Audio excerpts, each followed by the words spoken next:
బంగారం వేసుకుపోయినా బ్రతకగలమేమో గానీ, హెయిర్ లేకుండా అస్సలు బతకలేము. అందులోను అమ్మాయిలకి హెయిర్ ఇంకా ఇంపార్టెంట్ అనమాట. ప్రతి ఒక్కళ్ళు జడ్జ్ చేస్తారు. నాకు కూడా తలనొప్పొచ్చిన ప్రతిసారి విపరీతంగా హెయిర్ ఫాల్ అయిపోతుంది. కారణాలేంటని చూస్తే స్ట్రెస్ అని చెప్పారు.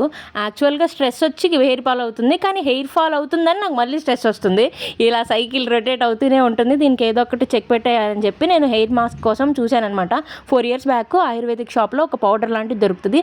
దాంతో హెయిర్ ప్యాక్ ఏసుకుంటే ఖచ్చితంగా హెయిర్ అనేది పెరుగుతదనమాట. ప్రాబ్లమ్స్ అన్నీ పోయి దానికోసం ట్రై చేస్తే అదైతే నాకు దొరకలేదు. సో, అందుకే క్యాస్టర్ ఆయిల్ ట్రై చేస్తున్నాను. ఇదైతే వర్క్ అవుతుంది. బట్ నేనెందుకు ఇంతవరకు ట్రై చేయట్లేదు అంటే చాలా గ్రీజీగా ఉంటుందనమాట. కొంచెం ఎక్కువ టైం టేకింగ్ అనమాట. పెట్టుకొని అలానే ఉండాలి. చిరాకేస్తది అని చెప్పేసి.